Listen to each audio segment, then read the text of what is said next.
What happens when two of the most glamorous places in the world, Paris and Hollywood, California, collide? You get MGM's 1951 musical, An American in Paris.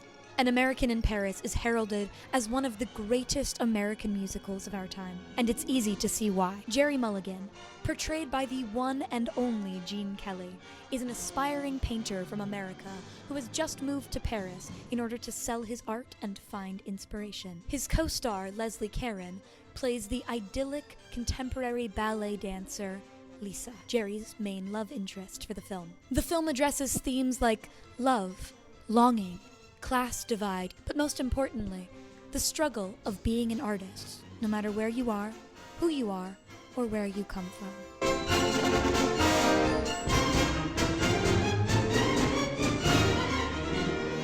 Vincent Minnelli, the director of the film, was inspired by a jazz-influenced symphonic poem of the same name, which was written by George Gershwin. The film truly centers around the bohemian identity of both Paris and Hollywood, and it leans into all aspects of art and culture.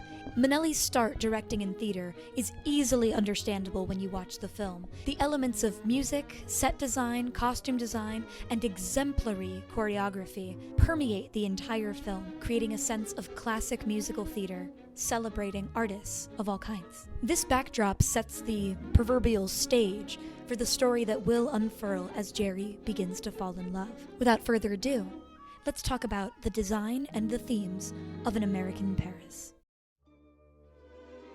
Now, because it is, after all, a musical, I would be remiss if we didn't begin with the music of the film. As I said before, it was inspired by a jazz-influenced symphonic poem written by George Gershwin. The film does everything in its power to maintain the classic, romantic, and elegant feel of that poem. In addition, Jerry's friends being a concert pianist and a singer allows the film to include diegetic classical singing, including numbers where his friend will be playing the piano and he'll sing along with him, and numbers where his singing friend will have performances, such as I'll Build a Stairway to Paradise. The whimsical nature of the musical setting allows the film to feel dreamy, airy, light, be full of romance and artistry. It is, after all, telling the story of artists. Therein, it needs to be presented in this way in order to convey the themes and the characters adequately. And might I say, it does a beautiful job.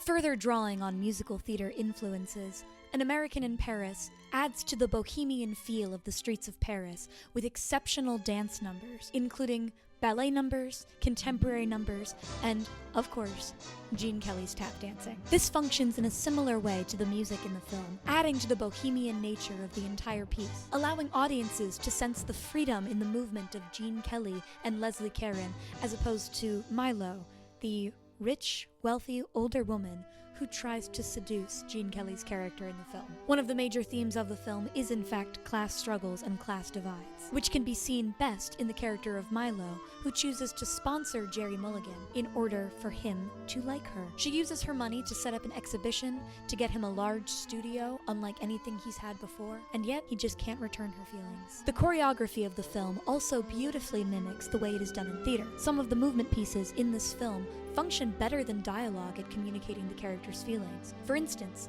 the dance number that Jerry and Lisa share by the bridge, where she tentatively turns from him and keeps being pulled back into the dance, maybe against her will, shows the reluctance she feels for him and the persistence he feels for her. Conversely, the lack of passionate dance between Gene Kelly and Milo emphasizes his lack of feeling for her and the purely business relationship he wishes to foster. The finale of the film is a 17-minute, dialogue-free ballet and tap dancing section, full of costume changes, interesting lighting choices, beautiful cinematography, and incredibly passionate movement. This film would be nothing without its choreography, as it conveys all of the painful, heavy themes of art and love in a way that dialogue, music, or anything else just simply couldn't.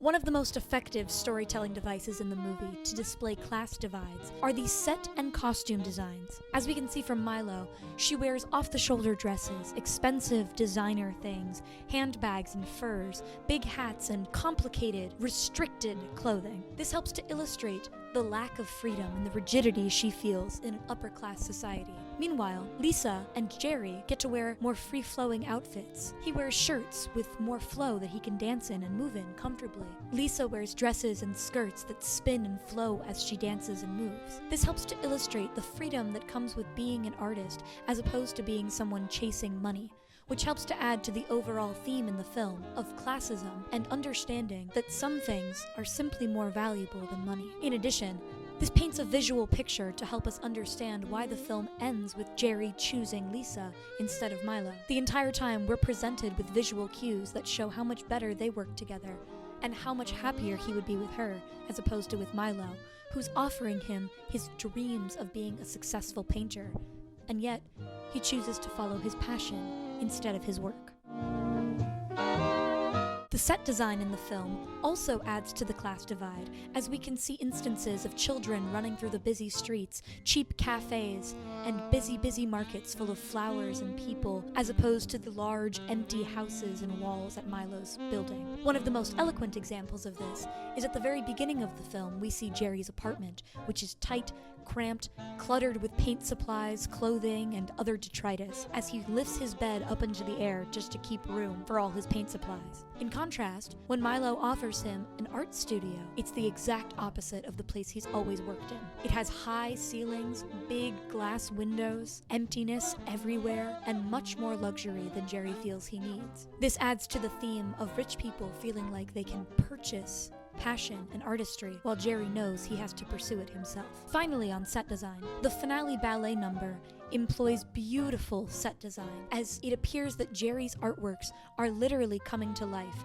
as he daydreams and fantasizes himself dancing through the streets of Paris with the woman he's about to lose. The impact of this is a visually striking metaphor to help us understand why his work is so important to him, and most importantly, why this woman is so important to him.